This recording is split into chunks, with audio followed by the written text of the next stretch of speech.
परिवार की भक्ति में लीन झारखंड मुक्ति मोर्चा के एक नेता ने प्रेस के माध्यम से लोगों को गुमराह कर सच पर पर्दा डालने का काम किया, जबकि वास्तविकता यह है कि ग्रैंड माइनिंग कंपनी पर आज भी 8 करोड़ रुपया बकाया है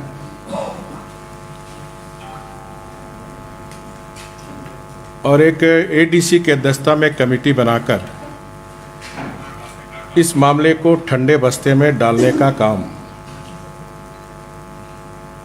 कर अवैध माइनिंग आज भी पकुड़िया में पत्थर का हो रहा और बांग्लादेश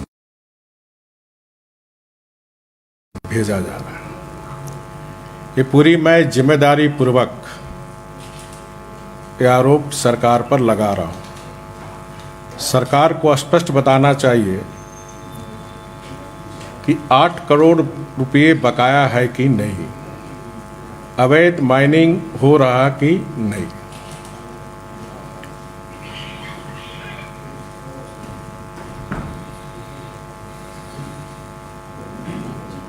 उस ग्रैंड माइनिंग कंपनी में कौन पार्टनर है, ये संथाल परगना का बच्चा बच्चा जानता है। और ये सिर्फ अवैध माइनिंग नहीं, लाभ का पद, क्योंकि जो पार्टनर है सत्ताधारी परिवार का एक जनप्रतिनिधि भी है।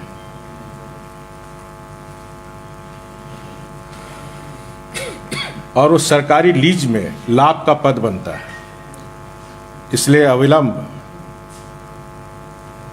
बसंत सोरेन जी की सदस्यता समाप्त होनी चाहिए। स्वयं त्याग पत्र दे,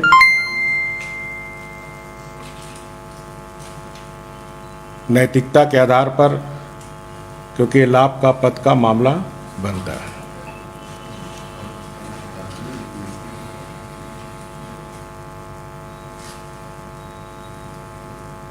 बड़े मियाँ तो एक कहावत है, बड़े मियाँ तो बड़े मियाँ, छोटे मियाँ सुभान अल्लाह। आज का संवाददाता सम्मेलन का मुद्दा बहुत गंभीर है। यह मामला अमानत में खयानत का है। माननीय मुख्यमंत्री हेमंत सोरेन जी ने अपने पद का दुरुपयोग करते हुए, मुख्यमंत्री रहते हुए अपने नाम पर पत्थर खदान की स्वीकृति लेने का काम किया है। उन्होंने रांची जिले के अनगढ़ा मौजा थाना नंबर 26, खाता नंबर 187, प्लॉट नंबर 482 में अपने नाम से खनन पट्टा की स्वीकृति ली है। उपयुक्त खनन पट्टा की स्वीकृति के लिए श्री हेमंत सोरेन 2008 से ही प्रयासरत थे।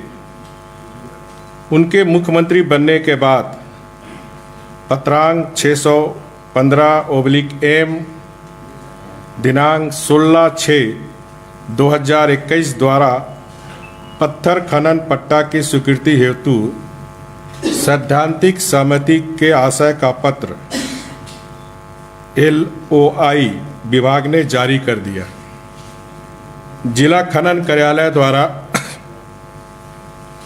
द्वारा पत्रांक 106 दिनांक 10/7/2021 को खनन योजना की स्वीकृति दी गई और उसके बाद श्री हेमंत सोरेन ने दिनांक 9/9/2021 को सिया को आवेदन भेजा गया। State level environment impact assessment authority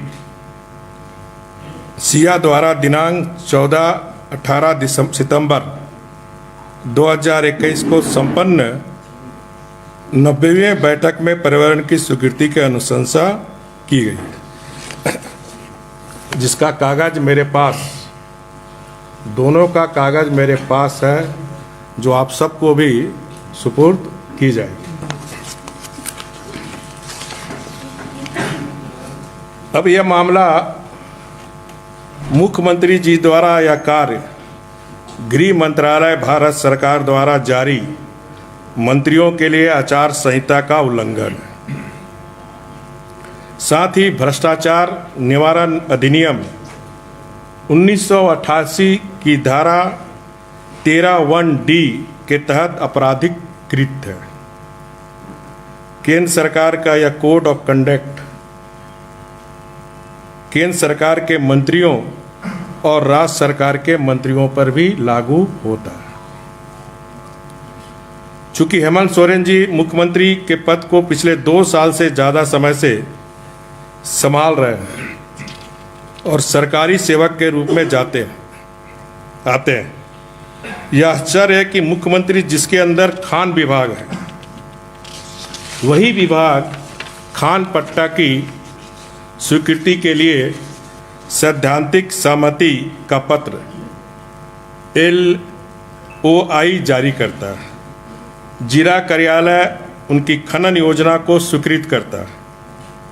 उनके अंदर का एक विभाग पर्यावरण स्वीकृति की अनुशंसा भी देता है।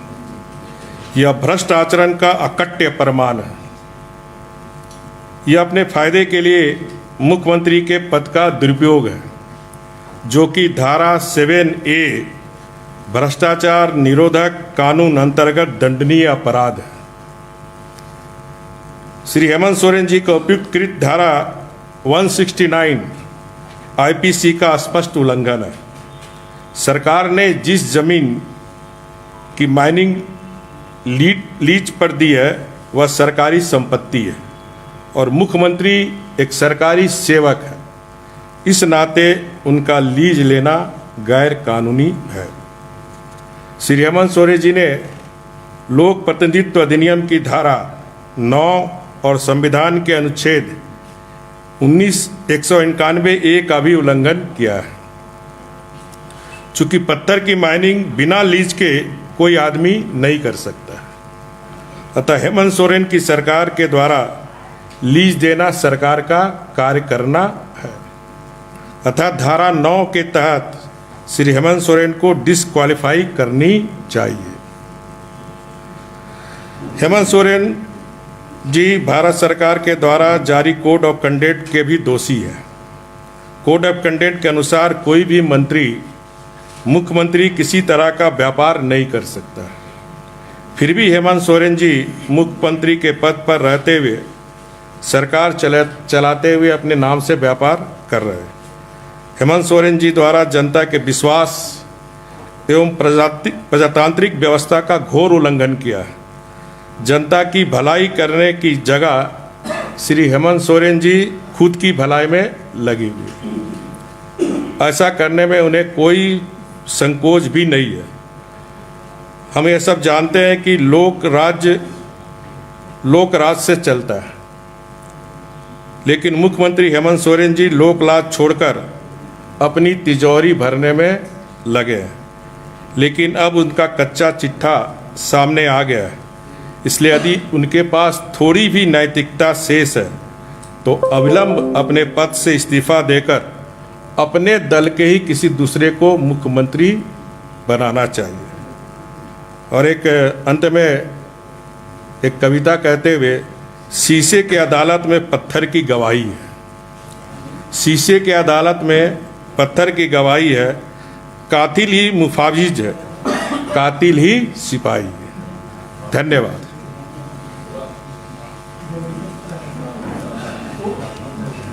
ऐसा कोई उदाहरण इसके पहले पूरे भारतवर्ष में कहीं है या नहीं? कोई मुख्यमंत्री ने ऐसा कोई किया है? नहीं, हमें लगता है कि देश का, जो मेरी जानकारी के अनुसार झारखंड ही पहला राज्य है जहाँ माननीय मुख्यमंत्री जी स्वयं व्यापार कर रहे हैं। ये देश का पहला राज्य, और इस देश में या इस राज्य में हम देखते हैं कि जब जब कांग्रेस झारखंड मुक्ति मोर्चा RJD के सरकार बनती है, तब तब ये लोग झारखंड को कलंकित करने का काम करते हैं। झारखंड को शर्मसार करने का काम करते हैं। आप सबको याद दिलाऊं 7-8 में 6-7 में भी इसी तरह कांग्रेस जेएमएम-आरजेडी ने एक निर्दलीय को मुख्यमंत्री बनाकर किस तरह यहाँ के प्राकृतिक संसाधन को लूट करने का काम किया था, जिसके कारण स्वयं मुख्यमंत्री भी जेल में थे, अन्य मंत्री भी जेल में थे। वही पुनरावृत्ति इस झारखंड में ये वर्तमान सरकार गठबंधन की सरकार कर रही है। ये आपराधिक मामला भी है। एकदम आपराधिक मामला कोर्ट वगैरह में जाएंगे। नहीं। हम लोग इस संदर्भ में जो इस संवैधानिक संस्था के प्रमुख हैं, भारतीय जनता पार्टी का प्रतिनिधिमंडल जल्द ही महामहिम राज्यपाल से मिलकर इन सारी बातों को बताते हुए ये दोनों सत्ताधारी परिवार के जो दोनों भाई हैं, जो सत्ता में रहते हुए, क्योंकि संविधान कहता है जो भी सरकार होती है जनता के लिए, जनता के द्वारा बनी जाती है, लेकिन यहाँ जो सत्ता चल रही है, जिस कॉन्स्टिट्यूशन को, जिस राज्य को हम लोग ने मुख्यमंत्री को सौंपा कि राज्य की प्राकृतिक संसाधन यहाँ के राज्य के दो कलेक्ट करने वाले, वो खुद ही व्यापार में लिप्त है। तो महामहिम राज्यपाल से भारतीय जनता पार्टी मिलकर ये मांग करेगी कि अविलंब इनको डिस्क्वालीफाई एमएलए से किया जाए और राज्य के प्राकृतिक संसाधन को बचाया जाए। क्या अधिकारियों ने इसे देखा नहीं है? अधिकारी के पास तो फाइल गई हो, जिसका आवेदन किया उन्होंने देखा नहीं उनको? देखिए, यहाँ की ब्यूरोक्रेसी, अगर मुख्यमंत्री अज्ञानी थे तो कम से कम यहाँ के जो ब्यूरोक्रेसी है उसकी जिम्मेदारी थी कि मुख्यमंत्री को बताना कि सर आप लोक सेवक हैं, आप इस राज्य के संरक्षक हैं, आप ये काम नहीं कर सकते। लेकिन यहाँ हमें लगता है कि यहाँ के जो प्रशासन है वो सरकार के तलवा चाट रहे हैं। सर, कल प्रधानमंत्री जी ने अपने भाषण में झारखंड का भी जिक्र किया है और कहा है कि परिवारवाद झारखंड को भी, इस तरह से पंजाब उत्तर प्रदेश का उदाहरण देते हुए झारखंड का भी जिक्र करते हुए कहा कि यहाँ भी परिवारवाद हावी और विकास की बात है। ये जो मैं आज प्रेस कॉन्फ्रेंस कर रहा हूँ तो परिवारवादी, मैं शुरू से बात को कह रहा हूँ कि परिवारवाद लोकतंत्र के लिए खतरा है और ये परिवारवाद 26 महीने सरकार को होने जा रही है, जनता के सारे काम बंद है। सिर्फ परिवारवाद का तिजोरी कैसे भरे, अवैध पत्थर से, अवैध कोयला के व्यापार से, अवैध बालू के व्यापार से, ये जो प्राकृतिक संसाधन है, जो जल जंगल जमीन हमारी अमानत है, उस अमानत को किस प्रकार ये परिवारवाद जो सत्ताधारी बैठे हुए हैं, जल जंगल जमीन की लूट हो रही है। जमीन के मामले में मैं दूसरे बार प्रेस कॉन्फ्रेंस करूंगा तो जमीन की भी किस तरह लूट हो रही है इस सरकार के संरक्षण में। ये आगे के प्रेस कॉन्फ्रेंस में ये बातें किस तरह सत्ता के संरक्षण में ये जो सरकारी जमीन है किस तरह बंटाधार हो रहा, और आप लोग लगातार इसको समाचार पत्र और मीडिया में दिखा भी रहे। तो अगला जब भी प्रेस कॉन्फ्रेंस होगी तो सिर्फ जमीन संबंधित ही रहेगी। सर, इससे पहले आपने प्रेस कॉन्फ्रेंस किया तो आपकी सरकार में जो मोमेंटम झारखंड हुआ था उसमें टॉपी और ये उसकी जांच फिर से जो है ईसीबी को सौंप दी गई है, जबकि विधानसभा में इसका उत्तर मैं ऑलरेडी दे चुका हूँ। नहीं, इस बार तो प्रेस कॉन्फ्रेंस नहीं, अभी आज का मुद्दा की गंभीरता को आप समझे। मैं बार बार